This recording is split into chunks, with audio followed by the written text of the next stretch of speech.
It's that time again, a new year and a new Nintendo Direct for people to get upset about.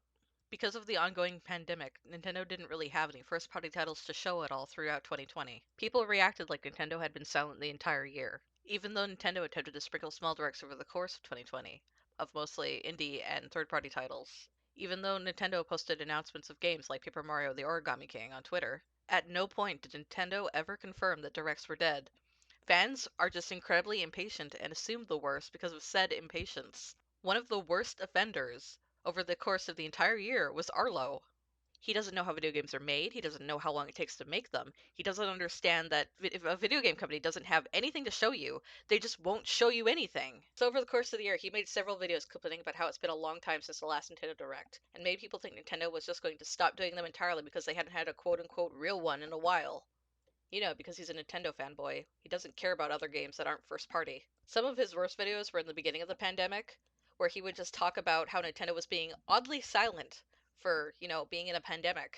And he'd be like, yeah, COVID, yada yada, whatever, but what's the real reason that they're not talking to us, huh? His videos were like watching a junkie look for his next hit. Hey man, I need some hype. Do you got any, Zelda stuff in there? Come on, man. And then on the other side, watching him be really dismissive of the third party and indie titles was really infuriating. I don't think we're likely to get another Nintendo Direct until the later half of the year, so hopefully these people can hold on and not lose their goddamn minds immediately. Okie dokie, now for my real thoughts about the Nintendo Direct.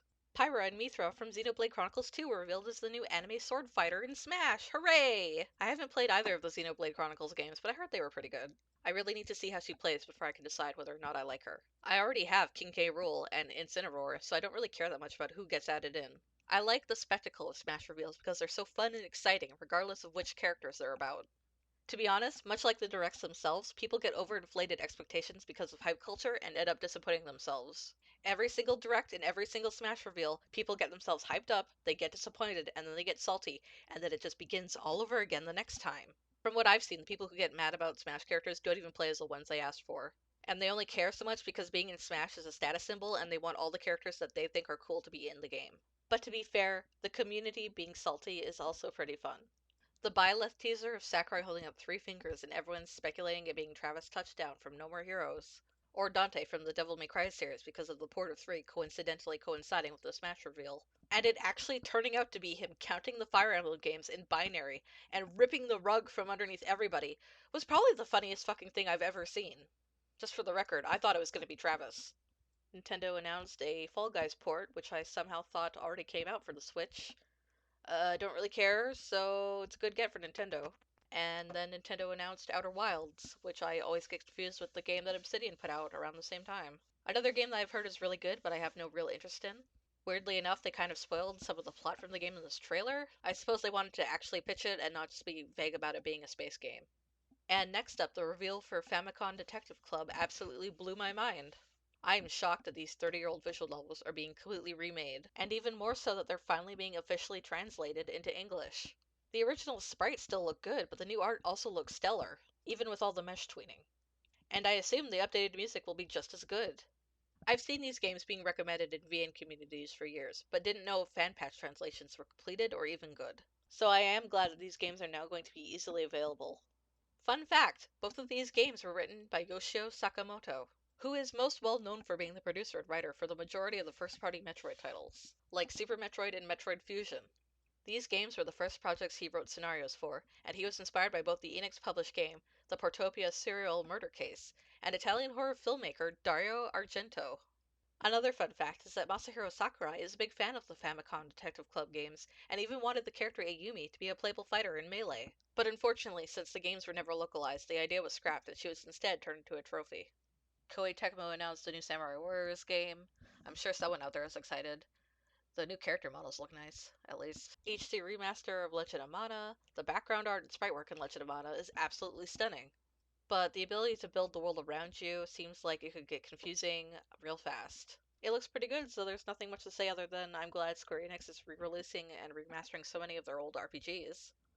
We got to see more of Monster Hunter Rise, and it looks good. I don't really have much more to say about it because it just looks like World, but with a traditional Japanese aesthetic. It's more of the same, the monsters look cool, and it looks like the handlers could join you in battle this time. The only real problem is that I'd rather buy something like this on the PC. Can you believe it's been 7 years since we last had a Mario Golf game?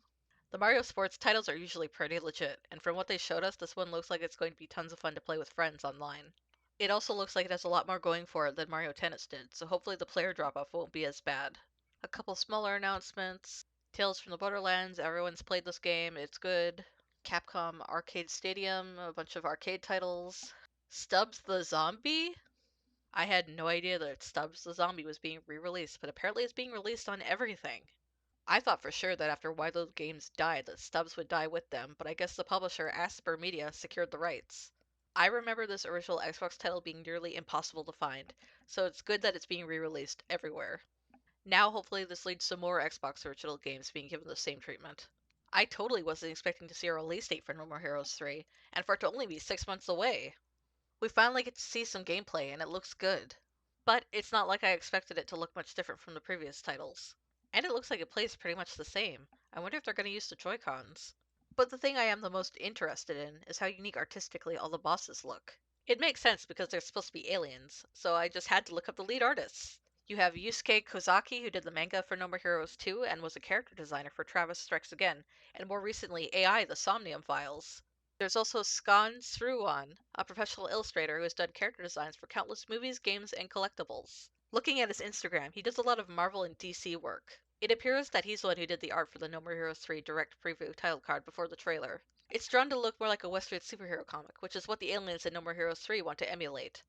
The team even has Mari Shimazaki, the woman who designed Bayonetta, also doing character design work for the game. I learned that the designer for all the aliens is Masanori Ushiki, a popular freelance illustrator with a demonstratively unique art style. His Instagram is amazing. And these are just the character designers. The original trailer for No More Heroes 3 was animated by Kamikaze Doga, the studio that animated the openings for the first 3 parts of JoJo's Bizarre Adventure. Shirogumi, who did the recent release 3D Lupin the Third movie, which looks amazing, and Ashibu, which most people would know from their work on Pop Team Epic. So that means that potentially all the cutscenes from the game are being animated by these 3 amazing studios, and it makes me so excited! Oh yeah, plus the game looks pretty good too. And then they showed off Neon White, a first-person shooter parkour card game which looks fucking weird. It looks like it has speedrun elements to it, so I'm really on the fence. The character designs and art look fucking dope though. Then there was the announcement for the DC Superhero Girls game. I actually haven't watched much of the series, but what I have seen is really good. The show is headed by Lauren Faust, so that's really no surprise. The models for the game are actually cute, and they translate the art style well. The gameplay they showed also didn't look unplayable, but it did look pretty bland. Of course, all the adult men who make reaction videos of Nintendo Directs are mad that this is not for them. People are wondering why this game looks bad or low quality, and their immediate, embarrassing responses to what the game is and who it's for is exactly why. Corporations, especially Marvel and DC, are still afraid to put any amount of money into what is essentially a game for girls. Because they know that adult men aren't going to be buying them, so why should they even try? Why would they put money into making an actual good product when they can cheap out because it's just a product for girls? And we all know that girls don't buy video games. They treat little girls like they're stupid, and they put out these dog shit games expecting little girls to just accept it.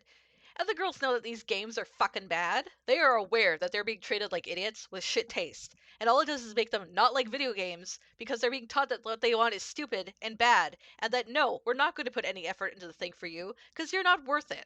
All I want is for this game to be decent. I'll take mediocre over it being a standard, buggy, unfinished shovelware dumpster fire. I want it to be something that a little girl can ask for as a Christmas or birthday present, and for her not to be horrifically embarrassed that it was given to her. And making her feel like a complete idiot for even expecting it to be good and wanting it in the first place. But if it's bad, then it could just join the Olympic pile of Imagine Party Babies and other worthless trash games that just sits in a pile in a pawn shop that you couldn't even pay people to take. I don't feel like I'm being unreasonable here. I feel like this could be a fine game if anyone, anywhere, just gave a shit, even a little bit. Also, there's some more Plants vs. Zombies, which I already thought was on the Switch, but I really don't know anymore. Miitopia is being re-released on the Switch. The new features are a little appealing, but it all comes down to price. If this game is a full $60, then there is absolutely no way I'm buying it.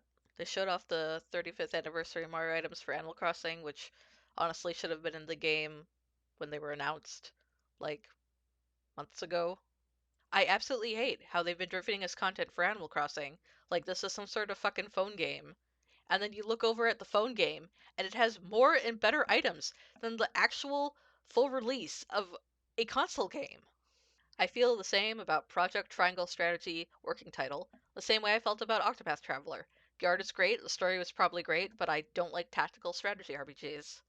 The terrain mechanic and decision path seem like cool ideas, though. It gives the game a lot of replay value. I do not care about Star Wars, and they showed us a title and nothing else. It's going to be a Fortnite. Knockout City is just a Fortnite-style game with dodgeball, which is a neat concept, but it would stand out more if the characters didn't all just look the same. I thought from the beginning of the trailer that all the characters would be in a different art style, and instead they went for bland, safe, generic human designs. This is totally going to fail. The logo design is cool, though. World's End Club was finally officially revealed. I really love the Zeroscape series, and Danganronpa was alright, so I've been looking forward to this game since I first heard about it years ago. Apparently, this is the last Death game either creator wishes to do since they've grown tired of the concept. The main cast this time around are all 12 because both Kotaro Uchikoshi and Kazutaka Kodaka were inspired by movies like It and The Goonies, relatively dark films with child protagonists. It's set in the 90s specifically to cater to the nostalgia of people my age who would be buying the game. Weirdly enough, it's not a visual novel, it's a side-scrolling action platform puzzle adventure. Uchikoshi and Kodaka wanted to hire a lead artist with a cute art style to contrast with the dark story they were going for. What I wasn't expecting, however, was the artist they would choose for the game.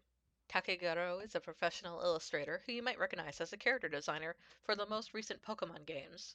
She was in charge of designing both the Aether Lab characters from Sun and Moon and a few gym leaders from Sword and Shield.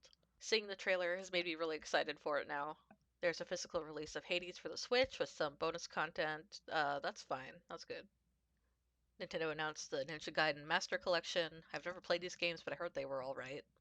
I'm pretty sure these were originally Xbox exclusives, so I assume this is a must-buy for a lot of people. An announcement for a season pass of paid DLC for the Hyrule Warriors Age of Calamity.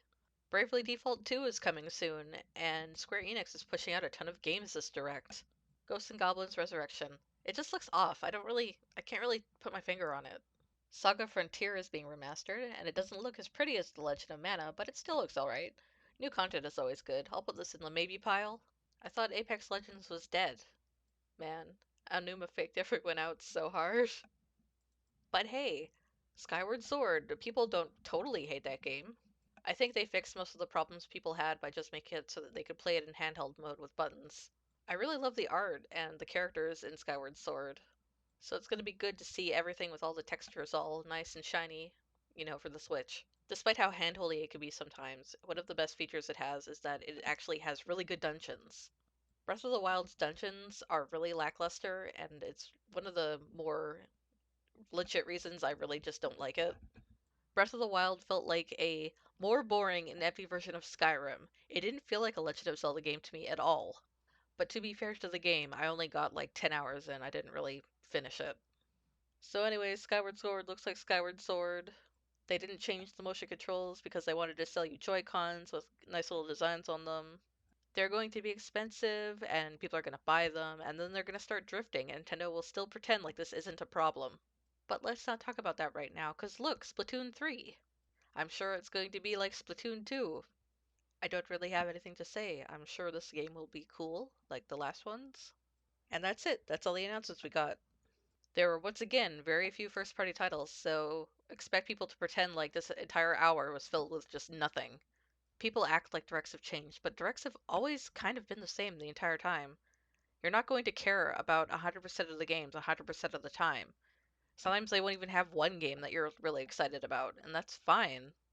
I just think it's really shitty to be like, ugh, they didn't have anything, when they had tons of games, just none that you were personally interested in.